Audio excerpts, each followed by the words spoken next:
विद्यार्थी मित्रांनो, सप्रेम नमस्कार. इयत्ता 8वीचा संकीर्ण प्रश्नसंग्रह 2 यामधील आपल्याला पहिले 4 प्रश्न या व्हिडिओमध्ये घ्यायचे आहेत. तर पहिला प्रश्न आहे, पुढील प्रश्नासाठी पर्यायी उत्तरे दिली आहेत, त्यापैकी योग्य पर्याय निवडा. तर त्यामधला पहिला प्रश्न आहे, एका वर्तुळाचे क्षेत्रफळ 1386 चौरस सेंटीमीटर असेल तर त्याचा परिघ किती असेल. मुलांनो, अशा प्रकारचे प्रश्न आपल्याला नेहमी विचारण्यात येत असतात. तर वर्तुळाचं क्षेत्रफळ आणि वर्तुळाचा परिघ ही दोन्ही सूत्र आपल्याला माहीत असणं आवश्यक असतं. वर्तुळाच्या क्षेत्रफळाचं सूत्र आहे पाय वर्ग आणि वर्तुळाच्या परिघाचं सूत्र आहे 2 पाय. म्हणजेच क्षेत्रफळ दिल्यानंतर आपल्याला परिघ काढता येते आणि परिघ दिल्यानंतर आपल्याला क्षेत्रफळ काढता येत असते. तर या ठिकाणी आपल्याला क्षेत्रफळ दिलं आणि क्षेत्रफळाच्या सहाय्याने आपल्याला क्षेत्रफळाच्या सूत्रावरून आपल्याला त्रिज्या काढायची असते आणि आलेल्या त्रिज्येच्या सहाय्याने परिघाच्या सूत्रामध्ये आपण त्रिज्या ठेवल्यानंतर आपल्याला वर्तुळाचा परिघ प्राप्त होत असतो. तर पहिल्यांदा वर्तुळाचे क्षेत्रफळ बरोबर पाय वर्ग हे सूत्र लिहिलं आणि त्यामध्ये क्षेत्रफळ आपल्याला 1386 दिलेलं आहे, म्हणून 1386 बरोबर आहे पायची किंमत आहे 22/7 गुणिले आरचा वर्ग. मग हे 22/7 जे आहे हे इकडं आर वर्गच्या गुणाकारामध्ये आहे, म्हणजेच इकडं छेदामधला 7 इकडे येऊन 1386च्या गुणाकारामध्ये जातो आणि गुणाकारामधला 22 हा इकडं भागाकारामध्ये येतो. मग 22 आणि 1386 यांचा भागाकार केला तर 11चा भाग दिला मुलांनो. 11 दूनी 22, 11 एक 11, 2 उरले इथे झाले 28, 11 दूनी 22 आणि 28 मधून 22 गेले 6 उरले इथे झाले 66, 11 6 66. म्हणजेच वर आले 126 आणि खाली आले 2 आणि परत खालच्या 2 126ला भागलं, बेसक 12 आणि बेत्रिक 6. तर अशा प्रकारे वर आलं 63 आणि गुणिले 7, म्हणजेच आर वर्ग बरोबर 63 गुणिले 7 आणि या दोघांचा गुणाकार 7 21 आणि 7 सक 21 म्हणजे हातचे 2 आले, 7 सक 42, 42 आणि 2 44, म्हणजेच आर वर्ग बरोबर आहे 441. म्हणजेच आर बरोबर आहे, याचं वर्गमूळ घेतलं, याचं वर्गमूळ घेतल्यानंतर इकडच्या बाजूला सुद्धा आपलं वर्गमूळ घ्यावं लागतं. वर्गमूळामध्ये 441 म्हणजेच आर बरोबर आहे 441चं वर्गमूळ 21 निघते. म्हणजेच या वर्तुळाची त्रिज्या म्हणजेच आर आपल्याला प्राप्त झाली 21 सेंटीमीटर. मग हे 21 सेंटीमीटर आपल्या वर्तुळाच्या परिघाच्या सूत्रामध्ये घ्यायचं. वर्तुळाचा परिघ बरोबर आहे 2 पाय आर. या सूत्रामध्ये 2ला 2 घेतलं, पायची किंमत 22/7 घेतली आणि आरची किंमत 21 घेतली. 7 एक 7, 7 त्रिक 21 म्हणजे 3चा भाग गेला मुलांनो. मग 2 गुणिले 22 गुणिले 3 याचा गुणाकार करायचा. 22 दोन्ही 44 गुणिले 3 आणि या दोघांचा गुणाकार केल्यानंतर 132 सेंटीमीटर. म्हणजेच या वर्तुळाचा परिघ किती होईल तर 132 सेंटीमीटर होईल. म्हणून 132ला या ठिकाणी राईट केलेला आहे. अशा प्रकारे हा पहिल्या प्रश्नातला पहिला प्रश्न सोडवला आहे. तर दुसरा प्रश्न आहे या ठिकाणी, एका घनाची बाजू 4 मीटर आहे, ती दुप्पट केली तर त्याचे घनफळ किती पटीने वाढेल. 2 पटीने, 3 पटीने, 4 पटीने किंवा 8 पटीने. आता घनाचे घनफळ याचं सूत्र आपल्याला माहीत असणं आवश्यक असते. घनाच्या घनफळाचं सूत्र आहे बाजूचा घन. मग घनाची बाजू दिली 4 मीटर, घनाचे घनफळ पहिल्यांदा 4 मीटर घन बाजू असताना घनाचं घनफळ काय निघते तर बाजूचा घन म्हणजेच 4चा घन. 4 गुणिले 4 गुणिले 4 म्हणजे 64 घनमीटर. कारण हे बाजू मीटरमध्ये दिलेली आहे तर 64 घनमीटर त्या घनाचं घनफळ निघते. मग घनाची बाजू दुप्पट केल्यानंतर बाजूची लांबी काय होणार आहे, दुप्पट केली म्हणजेच 4ला 2 गुणलं म्हणजे किती होणार आहे ती 8 मीटर. मग 8 मीटर केल्यानंतर घनाचं घनफळ काय होणार आहे, बाजूचा घन म्हणजेच 8चा घन म्हणजेच 8 गुणिले 8 गुणिले 8 म्हणजेच 512 घनमीटर. यांचा गुणाकार होते सर्वांचा. म्हणजे दोन्ही घनफळाची तुलना केली तर आता किती आहे 512, पूर्वी किती होतं 64, म्हणजेच 8 1 येते. म्हणजेच आता एक पट असेल तर पुन्हा 8 पट याचं घनाचं घनफळ वाढेल. कसं, घनाची बाजू दुप्पट केल्यानंतर त्याचं घनफळ किती पटीने वाढेल, मग 8 पटीने. म्हणून 8 पटीने या पर्यायाला आपण या ठिकाणी राईट केलेलं आहे. तर याच्यातला दुसरा प्रश्न आहे या ठिकाणी, प्रणाली 100 मीटर धावण्याच्या शर्यतीचा सराव करत होती. त्यासाठी ती 100 मीटर अंतर 20 वेळा धावली. प्रत्येक वेळा त्यासाठी लागलेला वेळ सेकंदात खालीलप्रमाणे होता: 18, 17, 17, 16, 15, 16, 15, 14, 16, 15, 15, 17, 15, 16, 15, 17, 16, 15, 14, 15. तर अशा प्रकारे प्रणालीचा धावण्याचा वेळ होती 100 मीटर ती धावत होती आणि ती एकूण 20 वेळा धावली होती. तर तिला धावण्यासाठी तिला लागलेल्या वेळांचा मध्य या ठिकाणी काढायचा आहे. तर तिला जो धावण्यासाठी वेळ लागलेला आहे 20 वेळा ती धावलेली आहे. या सर्व धावण्याच्या ज्या वेळा आहेत तर या सर्व वेळांचा आपल्याला मध्य काढायचं आहे. मग मध्य काढण्यासाठी हे आपण इथं सारणी तयार केली. या सारणीमध्ये पहिल्यांदा घेतला प्राप्तांक. प्राप्तांक म्हणजे काय?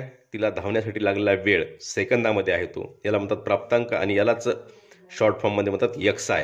हा आहे 14 आहे कमीत कमी, आपण बघितलं तर याच्यामध्ये, आणि जास्तीत जास्त आहे 18. मग 14 पासून 18 पर्यंत आपण इथं सेकंद मांडून घेतले. 14 किती वेळेस आहे मुलांना बघा बरं याच्यामध्ये, तर एक वेळेस आहे 14 इथं, आणि त्यानंतर इथं एक वेळेस, म्हणजेच टाळ्याच्या खुणा किती येतात? 2 येतात. म्हणजेच वारंवारता किती येते? ती किती येते? 2 येते. मग शेवटचा रकाना असतो FI गुणिले XI, म्हणजेच वारंवारता गुणिले XI. तर 2 गुणिले 14 होते 28.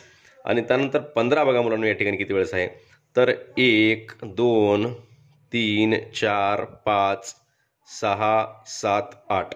तर 8 वेळेस हे 4 खुणा अशा मारायच्या असतात आणि 5वी खूण अशी तिरकस रेष मारायची असते, आणि पुढच्या अजून 3 खुणा, म्हणजे एकूण हे झालं 8 वेळेस. 8 गुणिले 15 केलं तर 120 होते. आणि त्यानंतर 16 किती वेळेस आहे, तर 1 2 3 4 आणि 5. तर हे 5 वेळेस, म्हणजेच ह्या 4 खुणा सरळ उभ्या आणि एक तिरकस रेष, म्हणजे हे सुद्धा किती झालं? 5 झालेलं आहे. म्हणजे 16 गुणिले 5 किती झालं? हे 80 झालं. आणि 17 किती वेळेस आहे, तर 1 2 3 आणि 4 वेळेस 17 आहे. 4 वेळेस, म्हणजे 4 गुणिले 17 बरोबर 68. आणि 18 आहे मुलांना फक्त एक वेळेस, म्हणजेच 1 गुणिले 18 बरोबर 18. म्हणजे N म्हणजे काय? या सर्व वारंवारताची बेरीज 20 आहे, कारण 20 वेळा प्रणाली धावलेली आहे. आणि FI गुणिले XI या सर्वांची बेरीज या ठिकाणी करायची असते. सम ऑफ FI XI, म्हणजे हा जो गुणाकार आहे या सगळ्या गुणाकारांची बेरीज किती येते, तर 314 येते. मुलांनो, हे सर्व मध्य काढण्याचं सूत्र जे आहे, मध्य X बार, मध्यलाच X बार म्हणतात, बरोबर आहे. सम ऑफ FI XI छेद N बरोबर आहे 314 भागिले 20. 20 न 314 भागताना 20 एक 20चा भाग गेला, 11 उरले. 11 उरल्यानंतर 114 झाले. 20 5 100. 5चा भाग गेला, उरले किती मुलांनो? 14. 14 उरले, भाग जात नाही, दशांश घेतला, मग 14च्या पुढे 0 घेतला, तर 20 7 140. म्हणून प्रणालीला धावण्यासाठी किती लागेल? लागलेला वेळेचा मध्य किती आहे? 15.7 सेकंद आहे. अशा प्रकारचं हे उदाहरण आहे मध्य काढण्याचं. मध्य काढण्यासाठी प्राप्तांकाची पूर्ण बेरीज आणि भागिले प्राप्तांकाची संख्या, अशा प्रकारचं सोपं सूत्र सुद्धा असते मुलांनो. परंतु अशा प्रकारचे जास्त प्राप्तांक जेव्हा असतात तेव्हा आपल्याला ही वारंवारता सारणी तयार करून आपल्याला यानुसारच हे मध्य काढायचं असते. मग अशा प्रकारे हे आपण उदाहरण सोडवलेलं आहे. तर त्यानंतर तिसरा प्रश्न आहे मुलांनो,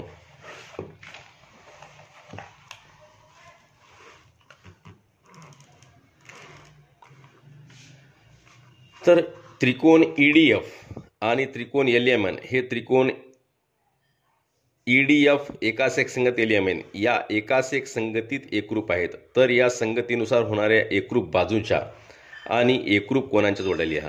आता हे दोन त्रिकोण सांगितले DEF आणि LMN, आणि याच्यामध्ये EDF आणि LMN या एकास एक संगतीत हे त्रिकोण एकरूप सांगितले. म्हणजेच आपल्याला एकरूप बाजूंच्या जोड्या लिहिताना मुलांना काय करावं लागत असते, हे पहिले दोन बिंदू ED आणि LM एकास एक एकरूप असतात. ED एकरूप LM, त्यानंतर DF आणि नंतर LM हे एकरूप असतात. म्हणजेच DF एकरूप बाजू MN हे एकरूप, पहिल्यांदा ED एकरूप LM बाजू, नंतर DF एकरूप MN बाजू, आणि त्यानंतर EF बाजू एकरूप बाजू LN.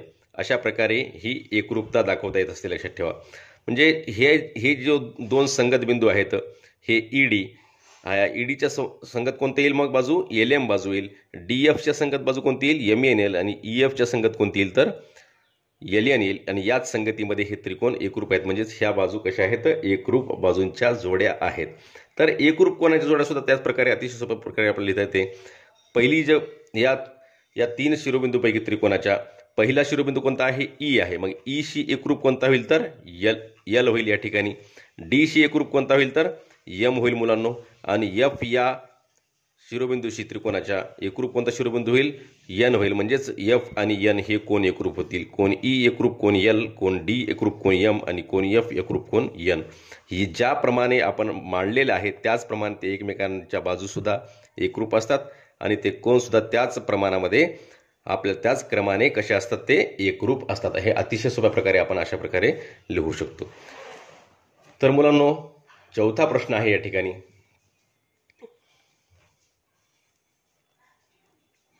एका यंत्राची किंमत 2,50,000 रुपये आहे. ती दर साल 4% दराने घटते, तर यंत्र घेतल्यापासून 3 वर्षांनी त्या यंत्राची किंमत किती असेल? तर मुलांनो, अशा प्रकारचे उदाहरण आपण चक्रवाढ व्याजाच्या सूत्राने सोडवू शकतो.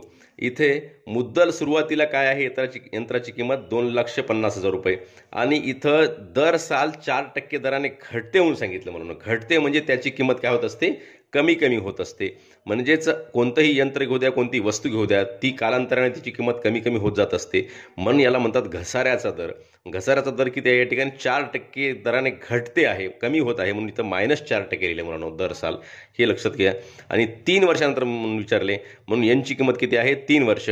तर आपल्याला 3 वर्षानंतर त्या यंत्राची किंमत किती असेल असं विचारलं आहे. म्हणजेच एची किंमत किती आहे? 3 वर्षानंतर मिळणारी किंमत बरोबर किती? मग ए बरोबर आहे, सूत्र आहे आपलं चक्रवाढ व्याजाची रास काढण्याचं. याला म्हणतात चक्रवाढ व्याजाने होणारी रास. म्हणजेच रास आपल्याला किंमत वाढत असेल तरी काढता येते आणि किंमत कमी होत असली तरी काढता येते या सूत्रानंतर. ए बरोबर आहे पी गुणिले 1 अधिक r/100 आणि कंसाचा n वा घात. मग पी ची किंमत आहे 2,50,000 गुणिले 1 आणि आर आहे या ठिकाणी -4, म्हणून आर इथं -4 लिहिला. छेदामध्ये 100 आहे आणि या कंसाचा पूर्ण 3रा घात. मग 2,50,000 100चा आणि 1चा काय होतो मुलांनो? या ठिकाणी तिरकस गुणाकार होतो. 100 × 100 -4. 4च्या इकडे 1च्या छेदामध्ये काही नाही म्हणजे 1 असते. म्हणजेच -4 × -4 म्हणजे 100 - 4 छेद 100 जशाला तसा खालचा आणि या कंसाचा 3रा घात. बरोबर आहे. 2,50,000 100मधून 4 गेले 96 राहतात. 96/100 याचा 3रा घात. म्हणजे 2,50,000 96/100चा किती वेळेस गुणाकार मुलांनो? 3 वेळेस. 96/100 गुणिले 96/100 गुणिले 96/100. मग अशा प्रकारे याचे 2 शून्य कटले आणि 2,50,000 मध्ये 2 शून्य कटले, इथले 2 शून्य कटले आणि इथले 2 शून्य कटले. मग आता शेवटी काय राहिलं तर खाली 25 गुणिले 96 गुणिले 96 गुणिले 96 या सर्वांचा गुणाकार काय होतो मुलांनो? एकक दशक शतक हजार दशहजार लक्ष दशलक्ष कोटी 2,21,18,400 भागिले इथले 100 जे राहिले जसे तसे लिहिले. इथं मात्र तुम्हाला कॅल्क्युलेशन करताना काळजीपूर्वक करावं लागणार आहे. थोडंसं वेळ लागेल, परंतु आपण व्यवस्थितपणे केलं तर बरोबर आपलं उत्तर येत असते. मग इथं खाली छेदामधले 2 शून्य 100चे कटतात आणि वरचे 2 शून्य कटतात. मग शिल्लक राहिलेलं आहे 2,21,184 रुपये.